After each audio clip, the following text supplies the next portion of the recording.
नमस्कार मंडळी. आज आपण आप्पे पात्रामध्ये चणा डाळ टाकून एकदम पौष्टिक असा पोटभरीचा पदार्थ बनवत आहोत. बनवायलाही खूप सोपा आहे आणि एकदा जर का तुम्ही व्हिडिओ पाहिला तर नक्की बनवून पाहणार याची मी गॅरंटी देते. त्यामुळे व्हिडिओ कुठेही स्किप न करता शेवटपर्यंत नक्की पहा. तर इथे मी 1 वाटी एवढी चणा डाळ घेतली आहे. पहिल्यांदा चणा डाळ छान स्वच्छ धुवून घ्यायची आहे व नंतर त्याच्यामध्ये पाणी घालून 4-5 तासासाठी डाळ आपल्याला भिजत ठेवायची आहे किंवा रात्रभर भिजत ठेवली तरीसुद्धा चालेल जर तुम्हाला सकाळी हा पदार्थ बनवायचा असेल तर. तर इथे डाळ बघू शकता 4 ते 5 तास झाले आहेत. अशी बोट नखाने तोडून बघितली तर सहज सुटत आहे. व्यवस्थित अशी भिजली आहे. नंतर ही डाळ एका चाळणीमध्ये मी नितळायला ठेवली आहे. नितळून नाही घेतली तरी चालेल, परंतु जास्तीचं पाणी होऊ नये म्हणून थोडीशी नितळून घेतली. नंतर आता एक मिक्सरचं भांडं घ्यायचं आहे. त्याच्यात ही डाळ घालायची आहे. नंतर इथे याच्यात 2 लसूण पाकळ्या, 1 हिरवी मिरची आणि 1 चमचा जिरे सुरुवातीला असंच वाटून घ्यायचं आहे व नंतर थोडंसं पाणी घालून याची आपल्याला बारीक अशी पेस्ट बनवून घ्यायची आहे.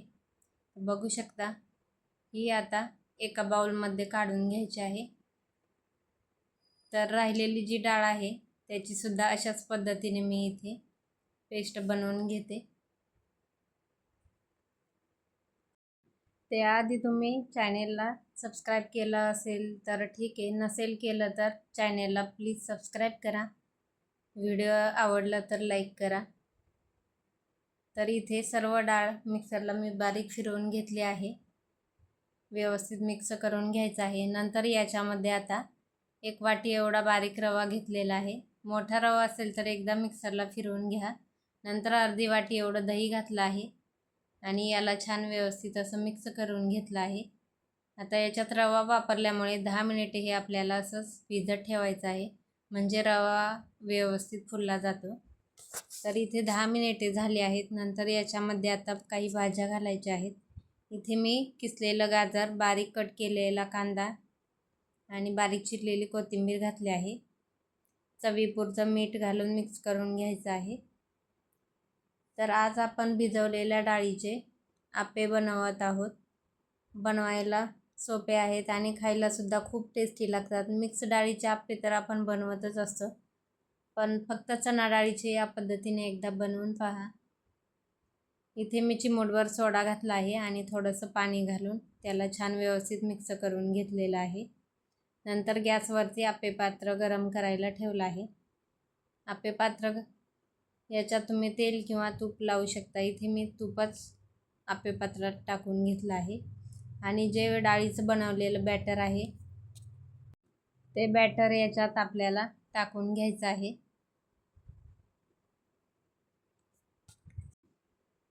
बॅटर टाकून झाल्यानंतर 5 मिनिटे आपल्याला हे झाकण ठेवून द्यायचं आहे व नंतर पलटी करून घ्यायचं आहे. तर इथे मी सर्व बॅटर घालून घेतलं आहे. वरून थोडंसं तूप सोडलं होतं. 5 मिनिटे झाकून ठेवलं. नंतर याला पलटी करून घ्यायचं आहे. तर बघू शकता आप्पेला एकदम छान असा कलर आलेला आहे.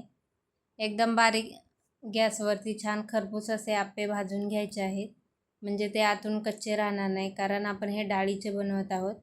जर मोठ्या गॅसवरती भाजले तर आतून कच्चे राहण्याची शक्यता आहे. एकदा झाकण ठेवायचं आहे, नंतर झाकण ठेवू नका, नाहीतर आप्पे नरम पडतात.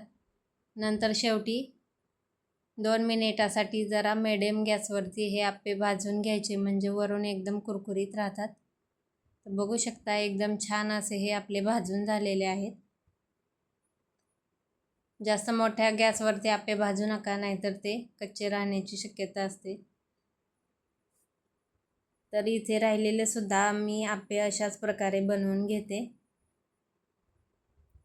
एकदा अशा पद्धतीने चणा डाळीचे आप्पे नक्की बनवून पहा. खायला खूप टेस्टी लागतात. तर इथे बघू शकता आप्पे आपले छान भाजून झालेले आहेत.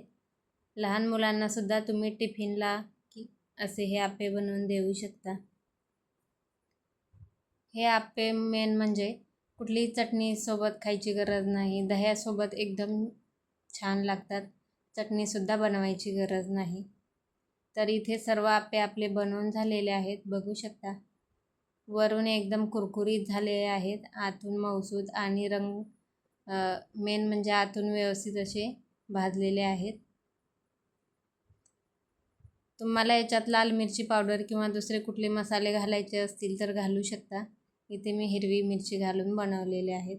व्हिडिओ आवडल्यास लाईक करा, शेअर करा आणि चॅनेलला सबस्क्राईब करा. धन्यवाद.